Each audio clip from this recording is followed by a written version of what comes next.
Lil Durk, my guy. My brother, let's sit and have a heart-to-heart. You and me.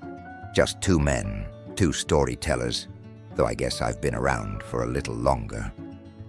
Now listen, I know you've been through a lot, Durk. I see the hustle, the grind, and believe me, I understand the pull of this world, the way it tries to chew you up and keep you fighting for more, always more. But here's the thing, you've got a rare gift, a voice that reaches millions, from the suburbs to the toughest streets. But let's be real, fame and influence, they're heavy things to carry, especially when you're still carrying pain with you. You know, there's a passage in Proverbs that says, "As iron sharpens iron, so one person sharpens another." Think about that, Durk. You've got this whole community watching you, leaning on you to show them the way, whether they know it or not. And you've been given this gift of influence to lift people up. It's like I handed you a microphone, but every time you use it, you're sharpening minds and souls out there. But you know what? Influence cuts both ways, like a double-edged sword. It's a beautiful thing when it's used right, but when it's not, well, you know better than most how quickly things can spiral. Now, I'm not saying you're out there trying to lead people astray. I get it. Life's been no walk in the park for you. But with your platform, you've got the power to either lift folks up or just let them sink in the same cycles of hurt. And what I'm here to tell you, Lil Durk, is that you're meant for the lifting up part. Think about the brothers and sisters who are watching your every move. They're looking to you for guidance, even when you don't realize it. They're following your lead, for better or worse. And I know, I get it, that pressure. It's huge. But think of this not as a burden, but as an honor. Imagine if the impact you had on your community went beyond the beat of a track, beyond the stage. Now I know you've been through the ringer with the streets. You've seen enough chaos to fill a book of your own, but don't let that be the whole story. You've got chapters to write, where you break those cycles, where you build a legacy that shines way brighter than anything else could. And let me tell you, Durk, a life of peace, that's a rare jewel, and it's a lot more satisfying than any battle or beef. Imagine trading all the grudges and the pain for true influence, a positive one that spreads love, healing, and hope. Remember, blessed are the peacemakers, for they will be called children of God. Now, peacemaking doesn't mean being soft or ignoring real struggles. You're not giving up any strength by seeking peace.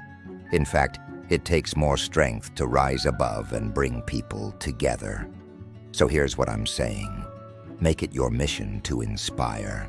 Make it your mission to lead people out of pain, out of trouble, and show them that there's a way to live fully, even with the scars. Show them that faith and forgiveness are the ultimate comeback. You know, some people think I'm just here handing out halos and free passes. But let me tell you, Durk, I'm also about grit, about real transformation, turning pain into purpose. Now that's the kind of success story I'm talking about. And the funny part, you're already halfway there. You've got the ears and hearts of so many people. All you need is to lean into that truth. Take that same drive that got you this far and flip it. Show them what a man can be when he's got the strength to walk away from the hate and step into purpose. Now, Lil Durk, let's talk about this fame of yours. Because believe me, I've seen it all. Kings, prophets, warriors, you name it. People throughout time who, just like you, had that magnetic pull, that influence. But the thing about fame, it's a double-edged sword. On one side, it can be a blessing, a tool for reaching hearts. But on the other, it can be a trap, a constant pressure to keep proving something, to keep a persona alive.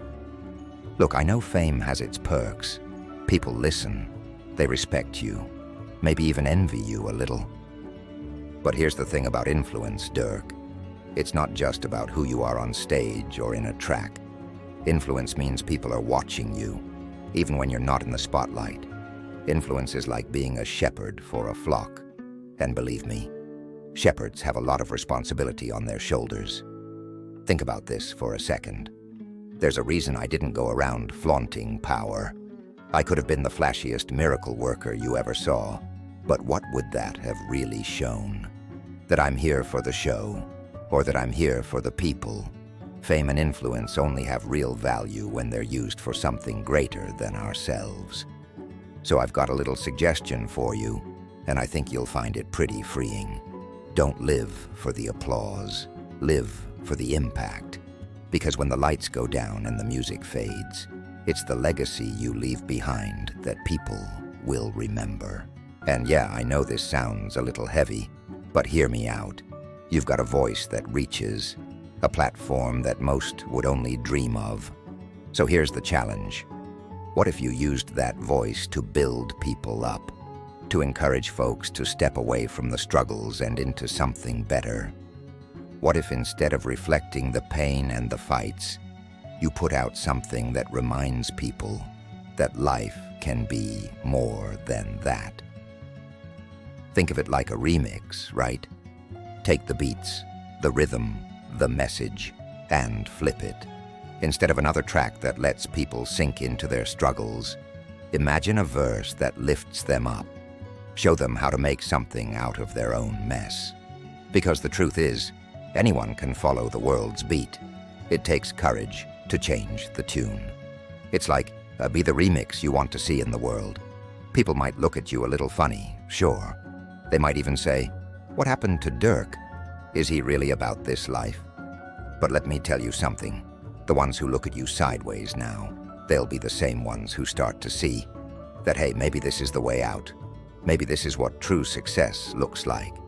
Not just the fame and the flash, but the faith and the freedom from all that weight you've been carrying. And if you're worried about whether folks will still listen to you, trust me, they will. Think about it.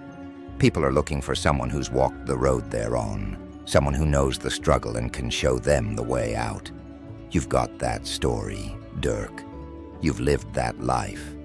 And now, you can show others that there's a way through it, that they don't have to be trapped by the same cycles. That's influence on a whole new level. Now let's talk about something that hits a little close to home for a lot of people. Forgiveness.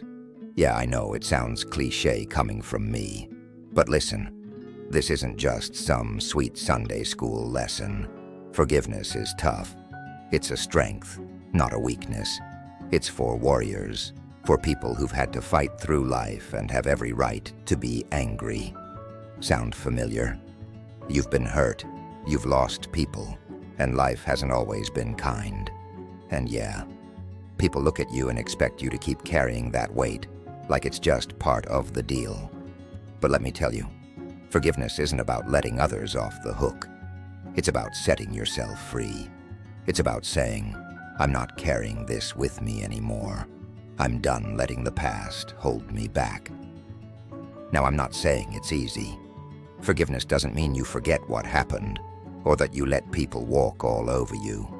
But it does mean you're choosing to live above it. Imagine walking around with a backpack full of rocks. Every grudge, every hurt, every wrong done to you, just weighing you down. Forgiveness is taking those rocks out, one by one. Because the truth is, you can't reach your full potential carrying all that weight. And you know what? Forgiveness is contagious. When people see someone who's been through the fire, who's known pain, choosing to let go of bitterness, that's powerful. That's the kind of courage people look up to. And for all the folks out there following your every move, Durk, think about what kind of message that sends. It's a message of freedom, of resilience, of saying, yeah, I've been hurt, but I won't be defined by it. It's funny too, the more you forgive, the lighter you feel. It's like shedding old clothes that don't fit anymore. And when you walk around lighter, stronger, with your head held high, people are going to notice. They're going to say, there's something different about him. Because that's the thing. Peace, forgiveness, freedom. They have a way of showing up in your whole life. And believe me, there's no chain on earth that's stronger than the freedom of a soul that's forgiven and lets go of the past. So here's my advice. Let go of the grudges. Let go of the bitterness. Start small if you need to, but make it a daily practice and watch as life starts to look a little brighter, a little lighter. I promise you it's worth it. And who knows, you might even inspire a few people to do the same along the way. All right, Durk, let's get real about something everyone tries to hide. Pain. Now, you and I both know pain is part of life. Doesn't matter who you are or where you're from. Everyone's got their own battles, and it's easy to let that pain turn into anger, into bitterness, to let it pull you down. You've felt it. Loss, betrayal, that feeling of carrying a weight too heavy to bear. And you're not alone in that. Pain can be isolating, but here's the truth about it. Pain can be a teacher. Pain can push you to grow in ways comfort never will. Pain can be the thing that refines you, that builds you up if you let it.